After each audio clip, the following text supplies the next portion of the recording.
સુરતની લિંબાયત પોલીસે ખંડણીના એક ગુનાની તપાસ કરતા એક એવો ખતરનાક ગુનેગાર દબોચી લીધો છે જેનું નામ વર્ષ 2019ના બહુ ચર્ચિત હિન્દુવાદી નેતા કમલેશ તિવારી હત્યા કેસ સાથે જોડાયું છે।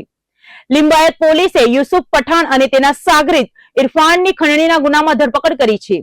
જોકે પોલીસની પ્રાથમિક પૂછપરછમાં આ ગુનેગારો તાર લુણાવાડાના 5.50 કરોડના સાયબર ફ્રોડ સાથે પણ જોડાયેલા હોવાનું બહાર આવ્યું છે। સુરતના લિંબાયત પોલીસ મથકમાં નોંધાયેલા એક ખંડણીના ગુનામાં પોલીસે કાર્યવાહી કરતા યુસુફ પઠાણ અને તેના સાગરીત ઇરફાન ઉર્ફ મોનુની ધરપકડ કરી છે।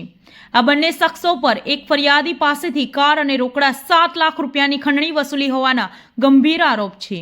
પકડાયેલો આરોપી યુસુફ પઠાણ કોઈ સામાન્ય ગુનેગાર નહીં પરંતુ વર્ષ 2019માં ઉત્તર પ્રદેશમાં હિન્દુવાદી નેતા કમલેશ તિવારીની થયેલી કરપીણ હત્યામાં પણ તેની સંડોવણી હતી, જે બાબતે યુપી પોલીસે અગાઉ તેની ધરપકડ કરી હતી। હવે સુરત પોલીસે તેને ખંડણીના કેસમાં પકડતા તેના ભૂતકાળના કાળા ચિઠ્ઠા ફરી ખુલ્યા છે। માત્ર ખંડણી જ નહીં પરંતુ લુણાવાડા પોલીસ સ્ટેશનમાં નોંધાયેલા 5.50 કરોડના મસમોટા સાયબર ફ્રોડમાં પણ આ બંને આરોપીઓની ભૂમિકા સામે આવી છે। તપાસમાં ખુલાસો થયો છે કે નાનપુરાનો અમર જરીવાલા મ્યુલ એકાઉન્ટમાં નાણાં પાર્ક કરવા માટે ટ્રસ્ટના ખાતાની શોધમાં હતો। યુસુફ અને ઇરફાને સાયબર માફિયાઓને આ ટ્રસ્ટના ખાતાઓની વ્યવસ્થા કરી આપી હતી અને ટ્રસ્ટીઓ સાથે મુલાકાત કરાવી હતી। હાલમાં સાયબર ફ્રોડ કેસમાં લુણાવાડા પોલીસે આરોપી ઇરફાનનો કબજો મેળવી લીધો છે, જ્યારે મુખ્ય આરોપી યુસુફ પઠાણ હાલ લિંબાયત પોલીસમાં રિમાન્ડ પર છે। રિમાન્ડ પૂર્ણ થતાં જ લુણાવાડા પોલીસ તેનો કબજો મેળવશે। પોલીસ તપાસમાં સાયબર ક્રાઇમ અને ટેરર ફંડિંગ જેવા અન્ય પાસાઓ પર પણ તપાસ થવાની શક્યતા સેવાઈ રહી છે। ખંડણીના એક નાના કેસમાંથી શરૂ થયેલી